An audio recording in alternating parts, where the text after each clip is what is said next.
વડોદરા જિલ્લાના સાવલીમાં ચૂંટણીને લઈને સાવલીમાં રાજકીય માહોલ ગરમાયો છે। જિલ્લા પંચાયત, તાલુકા પંચાયત અને સ્થાનિક સ્વરાજ્ય ચૂંટણીને લઈ મધ્યસ્થ કાર્યાલયનું ઉદ્ઘાટન કરવામાં આવ્યું છે। ધારાસભ્ય કેતન ઇનામદારની ઉપસ્થિતિમાં કોંગ્રેસી કાર્યકરોએ કેસરીઓ ધારણ કર્યો હતો। કોંગ્રેસના પૂર્વ કોર્પોરેટર યુનુસ શેખ ભાજપમાં જોડાયા હતા। પક્ષની જીત માટે કાર્યકરોને એકજૂટ થવા અપીલ કરી, જેમાં મોટી સંખ્યામાં કાર્યકરો અને આગેવાનોની ઉપસ્થિતિ રહી હતી। કાર્યકરોમાં ભારે ઉત્સાહ જોવા મળ્યો હતો।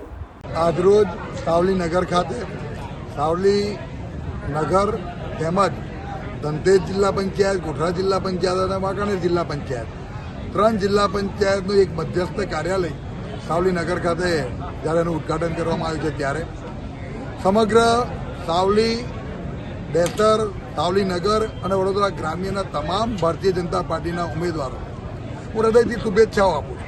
અને આજના દિવસનો પહેલા જ દિવસે જ્યારે પ્રચારનો શ્રી ગણેશ કરીએ છીએ અને પ્રત્યેક કાર્યકર્તાનો જે ઉત્સાહ જોઈએ છે એ પરથી ચોક્કસ ખબર પડે છે કે એકદમ ક્લીન સ્વીપ મળવાની છે।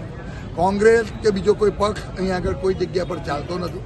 માત્ર ભારતીય જનતા પાર્ટીનો પ્રત્યેક કાર્યકર્તા એ દરેક લોકોની વચ્ચે રહે છે અને કાર્યકર્તા પોતે ઉમેદવાર છે એ રીતે મહેનત કરતો હોય ત્યારે ગુજરાતની ભારતીય જનતા પાર્ટીની સરકારમાં જે મારી વિધાનસભા ક્ષેત્રમાં જે રીતે વિકાસના કાર્યો થયા છે એ માટે હું હંમેશા કાયમ કહેતો આવ્યો છું કે આ મારો એક પરિવાર છે અને પરિવાર મારો કાયમી એકજૂટ થઈ અને કાયમ માટે પરિણામ આપતો રહે છે। આ વખતે પણ 28મી તારીખનું જ્યારે પરિણામ આવશે અને 26મી તારીખનું જ્યારે મતદાન થશે ત્યારે લોકો જોશે કે સાવલી નગર, સાવલી તાલુકો, ડેસર તાલુકો અને ગ્રામ્યના તમામ ઉમેદવારો સારી રીતે જીતી અને એક કમળ ગુજરાતની ભારતીય જનતા પાર્ટીની સરકાર અને ગુજરાત અમારા પ્રદેશ અધ્યક્ષના ઓપશે એવો સંપૂર્ણ વિશ્વાસ છે।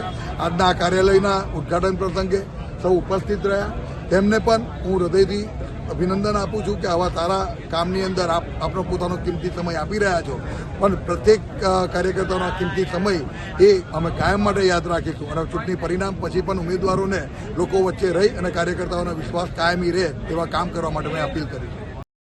અભિપ્રાય ન્યૂઝ, વડોદરા। વધુ સમાચાર જોવા માટે અમારી YouTube ચેનલને સબસ્ક્રાઇબ કરો અને જોડાયેલા રહો ફેસબુક, ઇન્સ્ટાગ્રામ અને ટ્વિટર પર।